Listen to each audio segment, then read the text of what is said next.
Hi, my name is Alex Lemon. Welcome to Shadow Whispers, where silence speaks and the dark remembers. This is a place for those who don't just want to hear horror, but to feel it settle under the skin. Here, the fear isn't loud, it lingers, it waits. Some stories are true, some never should be, but all of them leave a mark, so turn down the lights, trust no sound, and let's begin. Pine Requiem, Chapter 1. The pickup growled up the final grade as dusk collapsed into a bruised blur behind the great smoky ridgeline. Pools of fog oozed from the valleys, gloving the road in white that swallowed the headlights almost as fast as they pushed forward. Ethan sensed the engine's vibrations shift, as though the truck objected to every new mile carved into isolation. Grace traced raindrops on the passenger window, but the drops never slid. They clung like clear leeches, refusing gravity. Cell reception bled to nothing, and the GPS map froze on a blank grid, cursor pulsing without coordinates. Ahead, the blacktop narrowed, its center line scabbed and peeling, until even paint surrendered to moss. A warped wooden sign emerged at the next bend. Willow Creek RV Park. Letters flaked to ghosts. Arrow sagging toward a gravel spur barely wider than the truck. Ethan turned anyway, tires crackling over stones that glittered wet under the high beams. Pines crowded close, their trunks milk black with sap that glistened like open veins. The scent hit hard, pine so potent it bordered on chemical, laced with a sweet decay that hinted at flowers left too long in stagnant water. Somewhere, deep among the roots, unseen cicadas shrilled once, then fell silent, as though shamed by the trespass. The spur opened onto a basin where trailers slumped in uneven rows, each shackled to cracked concrete pads by rusted chains. Sheet metal skins rippled in the windless air, giving the illusion of creatures breathing fitfully in sleep. Overhead, clouds parted, just enough for the moon to expose the camp like a crime scene lit by a forensic lamp. No signs of life, no lantern flicker, no distant generator hum, yet each window reflected light from somewhere unseen. A set of dull aquamarine glints that vanished when stared at directly. Ethan parked beside the least listing unit, a two-berth Airstream mottled with black lichen. The truck's engine stuttered on shutdown, coughing twice in a rhythm uncomfortably like laughter. The silence afterward felt concave, a physical dip in the atmosphere that tugged at inner ear and nerve. As they hauled bags to the threshold, their shoes left prints that seemed too deep for the thin skin of gravel, as if the earth were softer beneath them than it should be. Inside, the trailer reeked of dust and long-evaporated chlorine, a combination suggesting both age and a half-forgotten cleansing that never finished its work. Cabinet doors hung ajar in perfect alignment, hinges silent, revealing emptiness that felt intentional, curated. The tiny bathroom mirror bore a single fingerprint at eye level, pressed so hard the glass splayed into micro-fractures. Outside, fog thickened again without warning, rolling between units in opaque sheets that muffled distance. Through the starboard window, Ethan caught glimpses of glowworms nestled along the perimeter fence, pinpoints of green that pulsed in slow unison, like a breathing organism encircling the camp.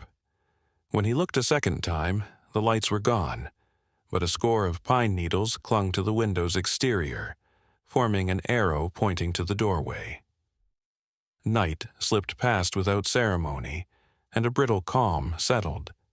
The trailer's aluminum walls popped with temperature change, yet each pop echoed twice, a quiet mimic arriving fractions later, suggesting a second source out among the rows. Grace tried the radio. Only faint crosstalk emerged, voices reversed. Syllables melting into static bursts that resembled Ethan's laugh played backward. She shut it off, but the cadence continued softly from the sink drain until the plumbing groaned and expelled a breath of pine-scented vapor. Before turning in, Ethan stepped onto the metal stoop. The campground lay motionless, every outline sharpened by moonlight into bone-white edges. The air tasted metallic, leaving a film on the tongue. He bent to brush dirt from his boot, and when he straightened, a pair of children's sneakers rested on the threshold he had just cleared. They were startlingly clean, canvas still bright, laces double-knotted, toes angled precisely at the seam of the door as though awaiting the command to step inside. A thin ribbon of dew beaded along the shoe tops and vanished an instant later, absorbed rather than evaporated. No footprints marred the gravel, no scurry in the fog betrayed retreat. Only the shoes and the smell, pine sharper now, tinged with copper, filled the night. Ethan carried the sneakers to the edge of the stoop, intending to drop them, but a clamp of vertigo pinned him. The rows of trailers appeared to pivot on invisible axes, aligning into a funnel that pointed dead center at their door. Every window across the lot lit for one pulse, cold sapphire rectangles blinking in perfect sync, then plunged to black, leaving after images that crawled across vision like ghost lanterns.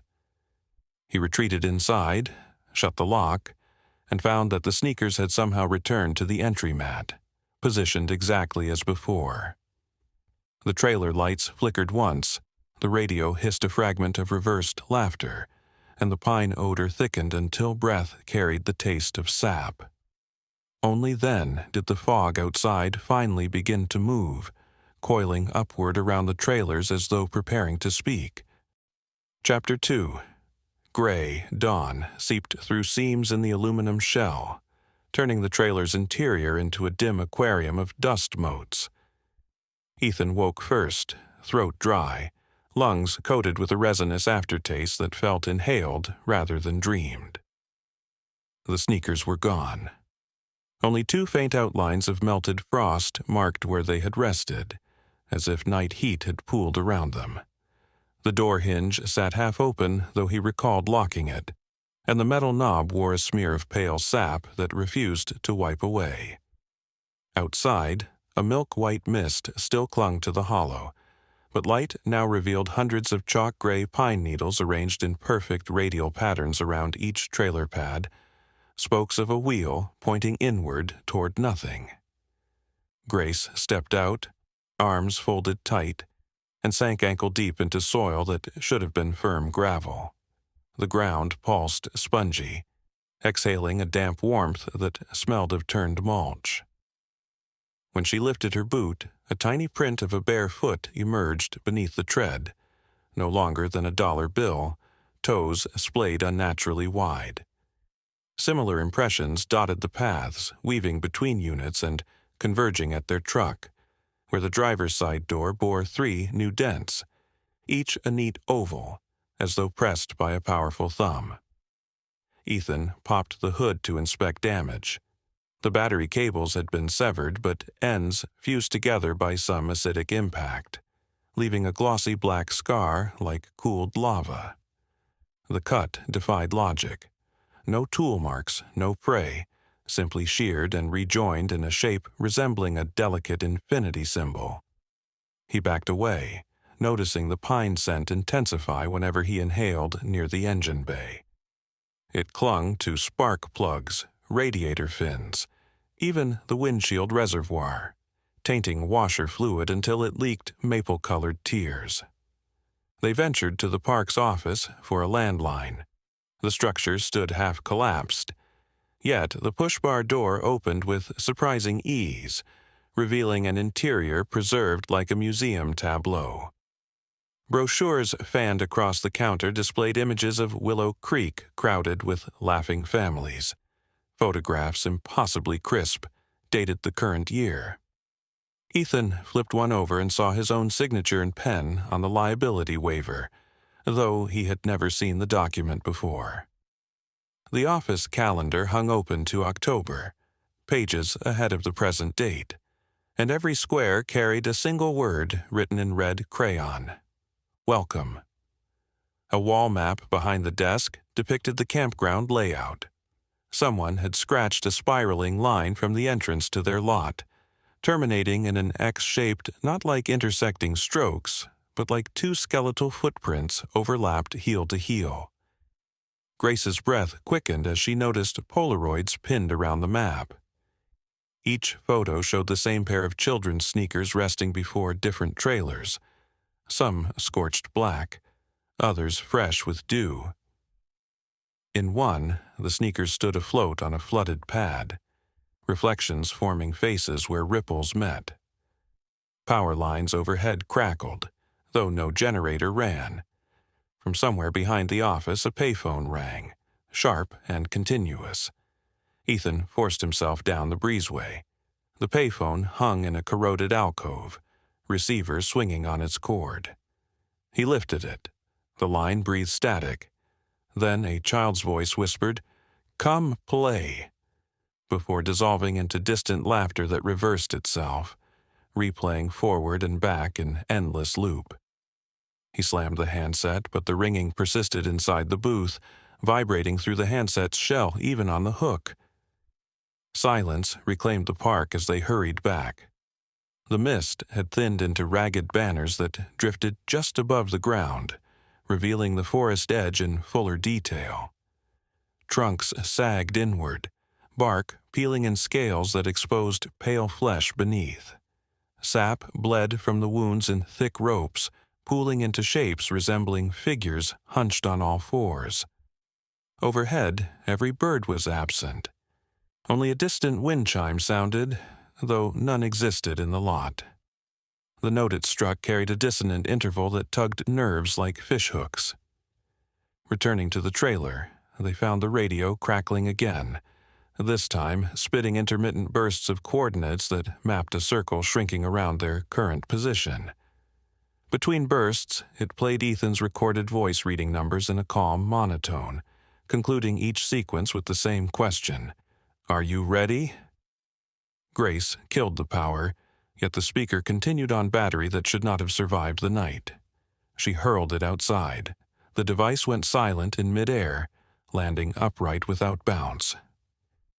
Ethan suggested leaving on foot, but the forest now felt assembled, not grown. Pines stood at measured intervals, trunks equidistant as fence posts.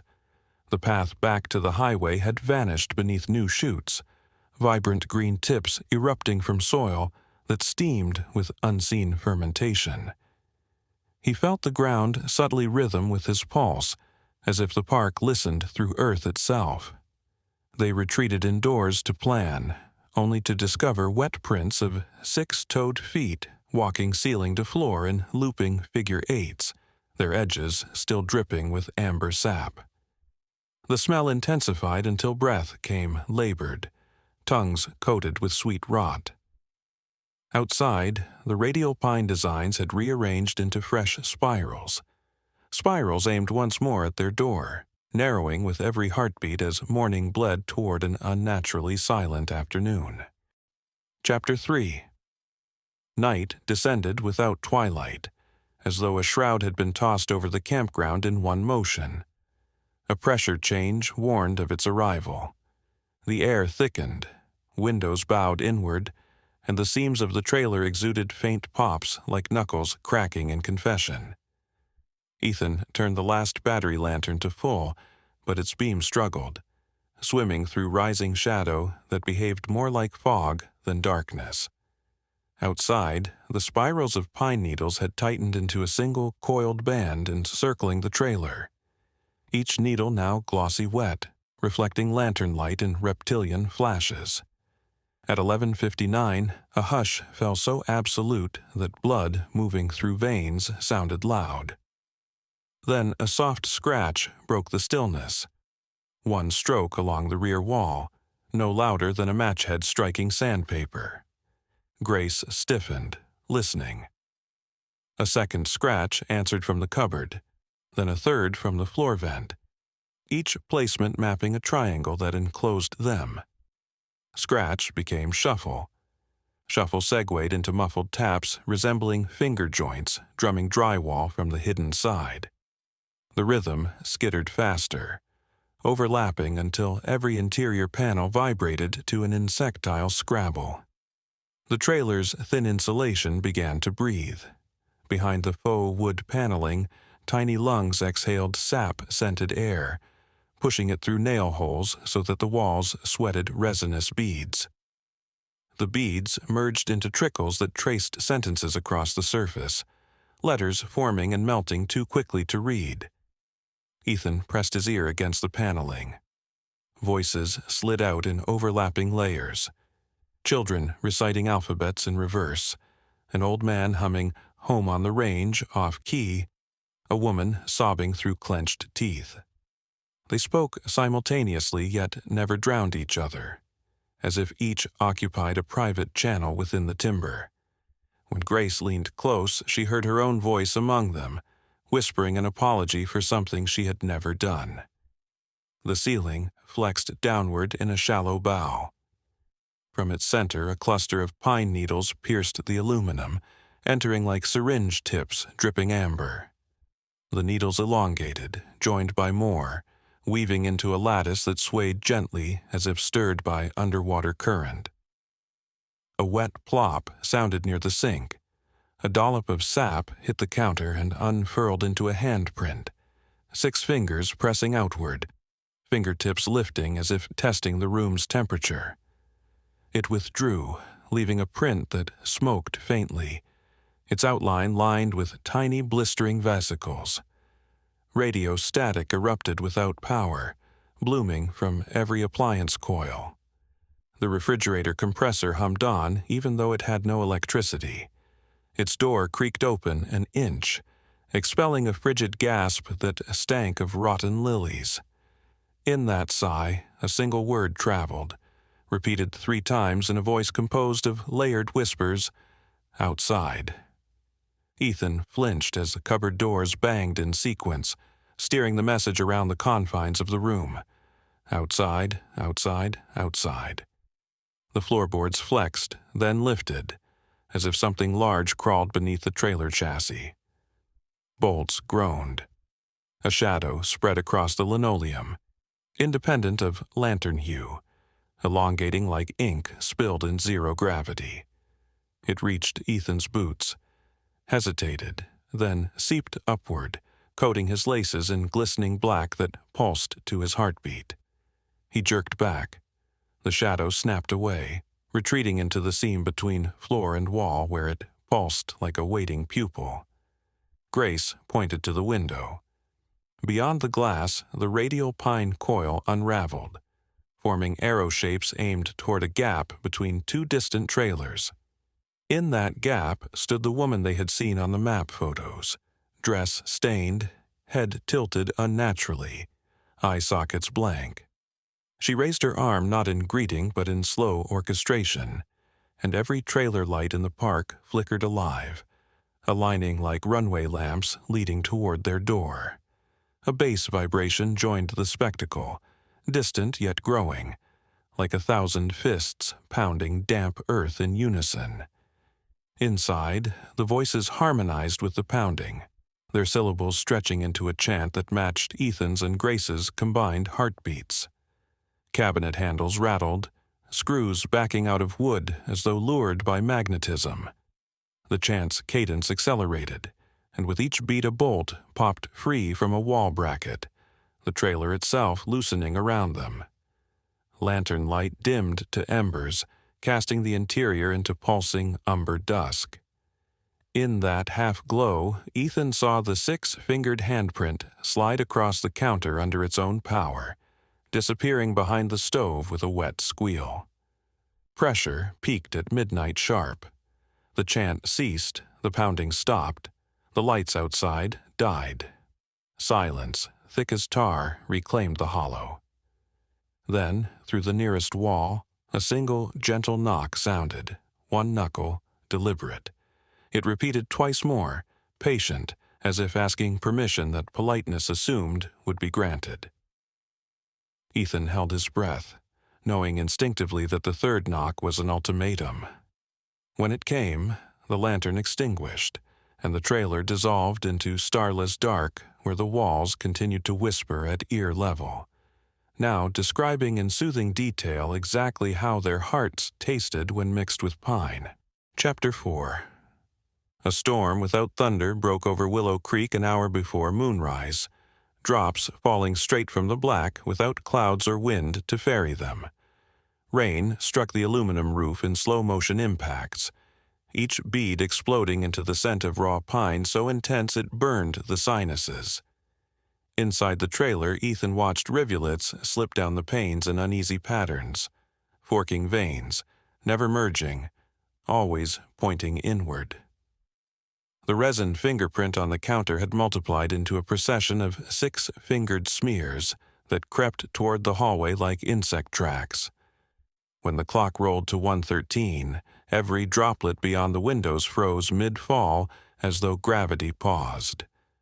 A silver film coated the world, muting color to mercury. Between two distant trailers, a figure resolved from that shimmering hush. She wore a muslin gown that clung wet to stick-thin limbs, yet rain slid off her fabric without soaking it. Each step seemed disconnected from locomotion. Her body advanced in crisp increments while the gown lagged half a second behind, catching up in silken snaps. Where eyes belonged, an immaculate whiteness glowed. No pupils, no vessels, porcelain orbs reflecting nothing, devouring all light that entered. The closer she drew, the more the campground responded. Trailer windows illuminated row by row, hazy turquoise rectangles flaring like a runway for the dead. Pine spirals formed beneath her feet, needles rising from mud to arrange themselves in swirling carpets that laid themselves for her passage. As she reached the midpoint of the lot, every lantern hook on every porch began to sway, metal tapping metal in a staggered heartbeat that echoed down the hollow. Inside, cabinets unlatched in cascading order, their doors yawning wide as if greeting a monarch. The radio, now power-shorn, bled ribbons of reversed lullabies, and each chord matched the rhythm of the hooks outside. Beneath the floor, joists groaned with torsion. Something huge brushed along underside seams, as though the earth itself tried to inch closer for a better view. Grace backed against the far wall, feeling it swell and contract like a diaphragm. Sap seeped through the paneling in viscous tears that glowed faintly red. The woman stopped 5 yards from their stoop. Rain resumed, but parted around her in a bell-shaped veil, never touching gown or skin. She lifted one arm with the grave precision of a conductor about to summon an orchestra. Her hand unfurled. Fingertips divided along invisible seams, splitting into narrow tendrils trailing threads of white light. As they reached full length, the campground's lights died, yet her filaments retained their glow, etching her silhouette against the void. At her gesture, surrounding pines shivered despite the still air. Bark plates rotated like puzzle pieces, revealing clusters of hollow eyes embedded in the trunks, dozens of milk-white spheres identical to hers. Their collective gaze fixed on the trailer, and with that attention came an auditory pressure. A low hum rose from the soil, vibrating screws, warping utensils, jittering blood inside veins. The hum resolved into a single imperative, pulsed through marrow rather than ear: come out. The trailer shuddered as unseen force gripped it. Noise flared along the seams, a zipper of grinding metal, while the chassis lurched sideways, tires skidding across mud. Floor tiles rippled, bulging upward where invisible feet pressed from below.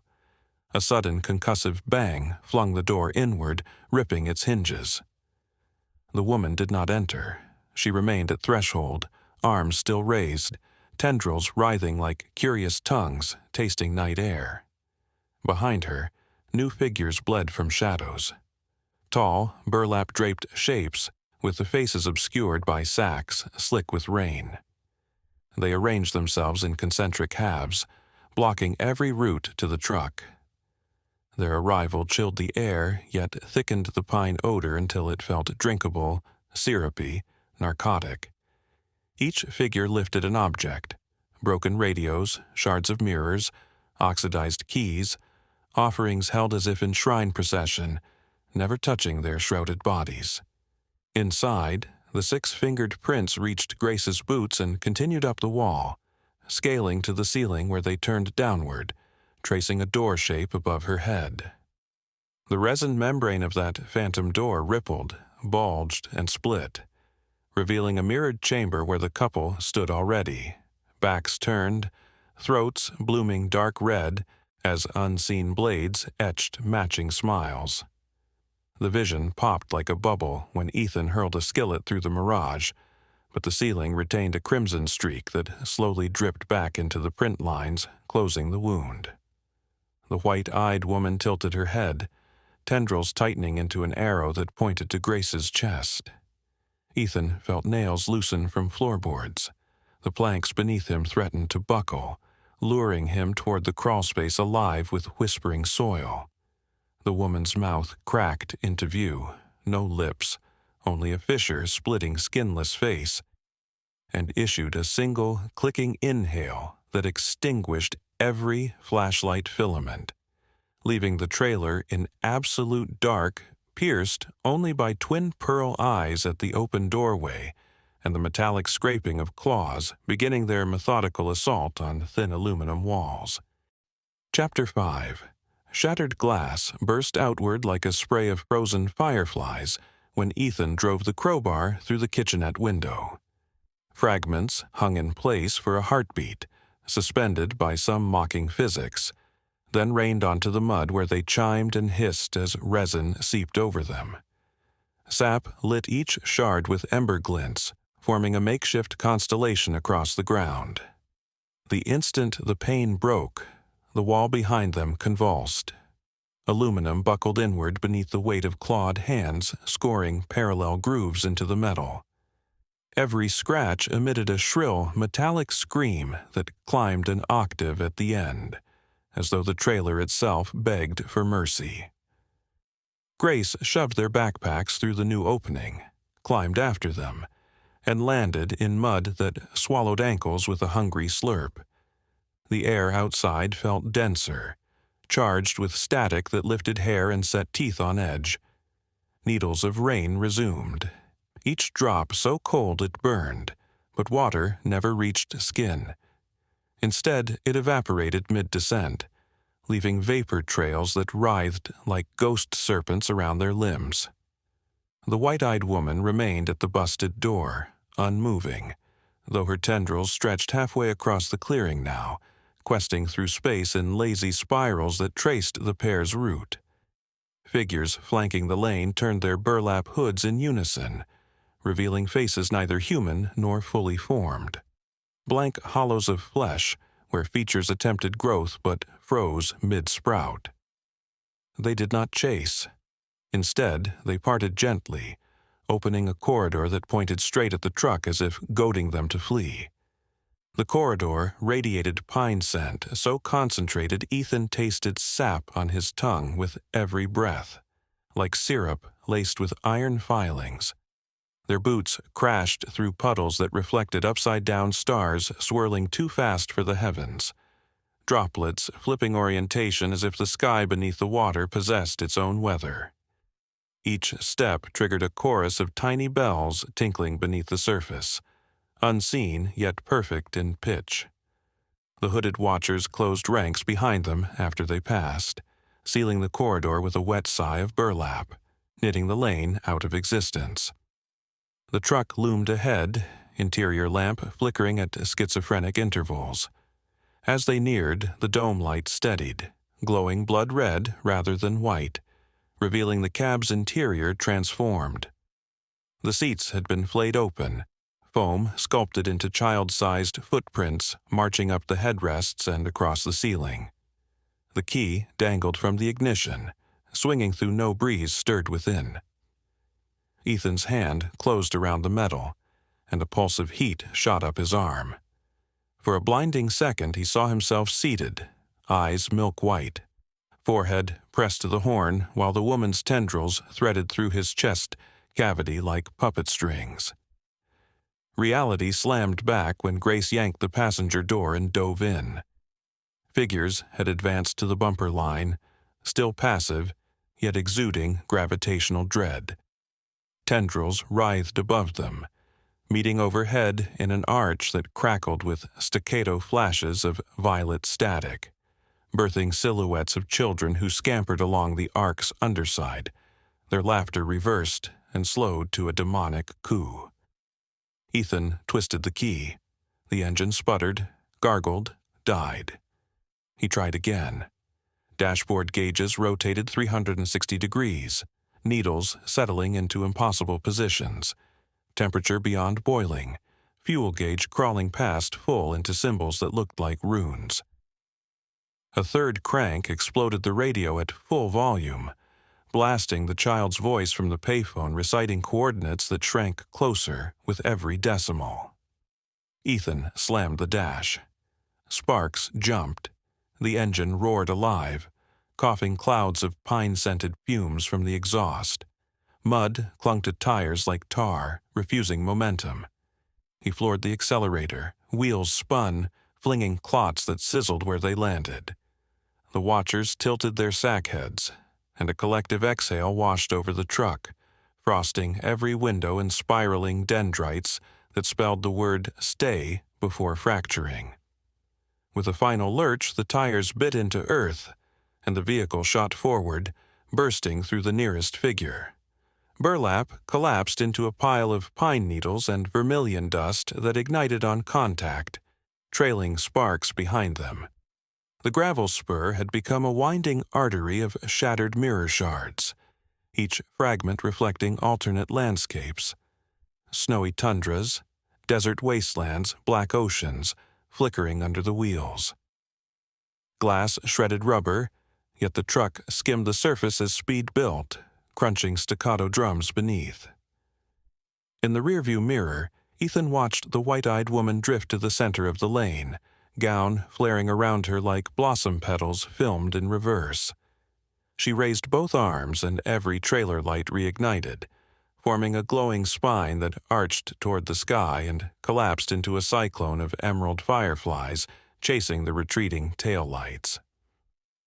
The truck burst onto the county highway with a jolt so fierce both occupants slammed against seats. Asphalt hissed under balding tires as the speedometer climbed past 90, engine shrieking protest. Fog shredded in their wake, revealing empty road stretching into pre-dawn. Yet pine scent still filled the cab, weaving thicker, mingling with exhaust until it felt occupational, like something had moved in. In the mirror, two distant pinpoints of white light lingered, too high to be headlights, too narrow for stars. They floated on the darkness, neither growing nor diminishing, pulsating to the rhythm of Ethan's thundering heart. Grace squeezed his arm. The pressure felt wrong. Her fingers icy, count disturbed. He risked a glance. Mud had covered her hand completely, but beneath the grime, thin white tendrils traced her veins, branching with every beat. He looked forward again, refusing comprehension, and pressed the accelerator to the floor, unaware that the fuel gauge now displayed a new rune resembling an open eye whose pupil tracked his every mile. Chapter 6. Dawn broke over Greenville in brittle shades of pewter, yet the air outside Ethan's bungalow tasted of damp needles, as if the smoky forest had hitched a ride down I-26. For 3 days he and Grace pretended at normalcy, changing door locks, silencing phones, leaving TVs on static to drown private thoughts. The truck sat in a repair lot, engine seized by sap that mechanics insisted was tree pitch but could not explain in such volume. Each night they scrubbed mud from their boots, yet the floorboards were darkened by morning, patterns of 6-toed prints blossoming like bruises across the hardwood. On the 4th sunrise, Ethan opened the front door to fetch coffee delivery and nearly stepped on the sneakers. Same canvas, same dew-beaded laces, toes pointing into the house. They rested atop a fresh layer of pine needles arranged in a perfect circle, gaps aligned to compass bearings. He hurled the shoes across the street. They landed soles down, laces unshaken. The odor followed him inside, weaving through vents, settling into upholstery until every cushion exhaled evergreen rot. Throughout the day, small techno failures accumulated. Laptop fans spun to life, although devices lay shut. Screensavers froze on images of Willow Creek shot from impossible aerial angles, the campground spirals clearly visible. Microwave digits reset to 013, no matter the power cycle. Each time Grace filled a glass, tap water smelled faintly floral, surface tension bending into convex hills that reflected her face with blank white eyes before collapsing. Evening rain drummed a rhythmic Morse on the shingles. The couple double-checked bolts, but thunder shook the house with rhythmic cadence. 3 strikes, pause, 3 strikes, echoing the ultimatum knock from the trailer. Lights dimmed, linoleum sighed. From behind plaster arose a muffled child's lullaby, marred by reversed syllables. Ethan traced the sound to a wall vent. Inside, the discarded sneakers sat neatly, tongues fluttering with every whispered note. Grace retreated upstairs, nausea rolling through her. In the bedroom mirror she glimpsed movement behind her reflection. Miniature silhouettes darted along the dresser edge, head-tilted children no taller than perfume bottles. When she spun, only dust motes floated. She fled to the hallway, but the corridor extended, doorways multiplying, each threshold opening into the same bedroom, with mirrors stacked like facing monitors reflecting an infinite conga line of her own back. In every deeper pane, her reflection aged, eyes paling, until at some unreachable depth the image wore a burlap hood. Downstairs, Ethan's phone vibrated, although powered off. The screen bled static that coalesced into GPS coordinates, their address, followed by the word "here." A pine needle slid from the charging port, followed by another, knitting a tiny spiral on the counter. The fridge door eased open. Chilled air exhaled and condensed into a woman-shaped cloud that hovered, then dissipated, leaving droplets that spelled "stay" in Morse. He slammed it shut, only to hear the front door tap gently 3 times. Midnight crept in unnoticed until silence snapped taut. Every appliance motor ceased simultaneously, plunging the house into coffin hush. From the attic a single footstep echoed, slow, deliberate. Another followed on the top stair, then the next.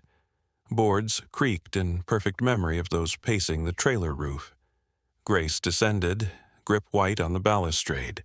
Each step she took was synchronized by a step from the unseen walker, closing distance while matching rhythm. At the final landing, the upstairs shadow halted, hovering just beyond vision like breath held too long. Ethan flicked the porch light. Outside, the sneakers had returned to their original spot, now joined by a third shoe, adult-sized, mud-caked, heel crushed inward, exactly like his battered hiking boot left behind in the campground. Rain paused mid-air, droplets hanging like crystalline spiders. Across the street, every lamppost flared cyan, illuminating empty pavement save for a thin ribbon of sap that wound toward the house and stopped at the threshold. He killed the light and turned. Living room windows reflected the couple's silhouettes, yet behind them stood a third figure. The white-eyed woman filled the glass, features perfect down to rainless droplets sliding over her porcelain cheeks. Her mouth opened, and the room inhaled pine so thick lungs seized. All bulbs burst, darkness folded inward with a wet pop. Ethan reached for Grace's hand, but her fingers threaded with something colder, slenderer, slick with resin. The last sensation before the house exhaled every scent, but pine was a reversed lullaby spiraling up the staircase, inviting them to follow it back into the forest now blooming inside their walls.